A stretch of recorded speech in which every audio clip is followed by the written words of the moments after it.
Congressman James Comer provided Newsmax with a bombshell, a huge report. Congressman Comer was on National Report yesterday where he made his appeal to President Trump while breaking some very, very important news on Joe Biden and the Autopen scandal.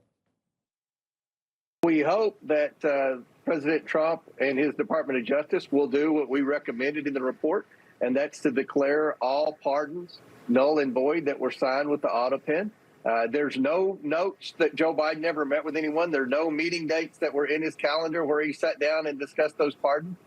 He was in the White House, yet he didn't sign them. The Autopen signed them. I mean, the evidence is overwhelming. Now, Joe Biden, he was president of the United States. He didn't keep any notes on who was getting pardons and commutations, and there were no known meetings that anyone's aware of on pardons and commutations. And with the Autopen doing all the signing, kind of a big deal that it looks like there were White House staffers who were making the decisions without the president's involvement on pardons and commuting sentences for crimes committed. It's good to be a friend of Joe Biden, I guess. Not only the president's involvement, but maybe not even the president's knowledge. And that's the real question here. Whether there was an Autopen or not, it really comes, it's the rule in the Constitution, with regards to the pardoning power of the presidency, it really comes down to intent. So if Joe Biden knew that this was happening and he said, yes, I'm fine with pardoning these thousands of people, whether it was an Autopen or him sitting there, signing autographs, it really doesn't matter. But the question that Comer's bringing up, and I applaud him for doing so, is did Joe Biden actually know this was happening? Because if he didn't, then yes, the pardoning power does not apply, and this could be retroactively reversed. So you could have been pardoned for your crimes by Joe Biden with his signature, but it turns out it was all fake, it was all phony, it was corrupt as hell, sweetheart corrupt political deals. It's like Chicago. You know, what I wish they would also get into is I think it's very suspect. I mean, we know living in Washington that pardons are big business. Remember Hugh Rodham when he was doing work, he's Bill Clinton's brother-in-law,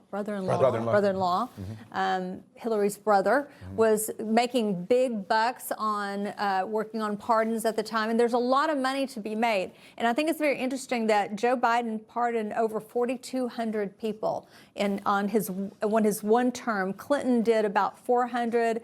Obama did about 2,000. Trump so far has done about 1,600. I'd love to know who those people were. Who got paid to bring through all of those pardons? Are they family members?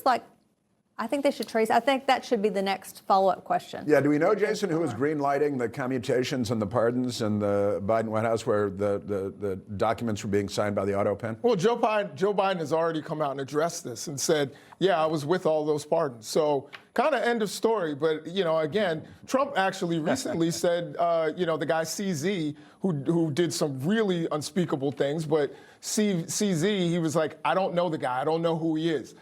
Maybe we should look at that. To me, this seems like a waste of time. We've seen James Comer actually say that Trump say that he could declassify things by thinking of it. So if that's the case, Joe Biden could have clearly just been like, you know what?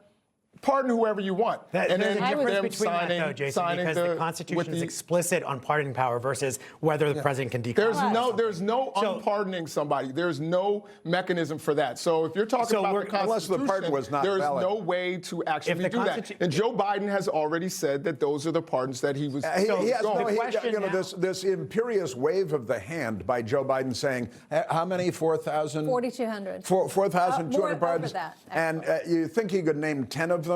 I'll bet that he couldn't. Yeah, but he can't wave his hand and say, yeah, everything everybody else did is black. I'm going to say something real quick, because I've been in the Oval Office. I've worked for 2 presidents. You have someone called the staff secretary, and the staff secretary is in charge of documenting the meetings, making sure that there is records of these different meetings. What's happening here and what Congressman Comer is pointing at is the fact that there was no documentation when it came to these meetings and how these pardons came about. That even legal experts are even saying this is a serious problem. When you are not documenting what is happening in these meetings and just figuring out that, okay, somehow they got signed, it does raise this serious question about shadow presidencies and who is really making the final decisions. Because my guess is that Joe Biden was probably thinking more about what ice cream flavor he was going to have when he was going to have dinner than he was thinking about these pardons. Information. Truth is freedom. Is Newsmax. It's real news for real people.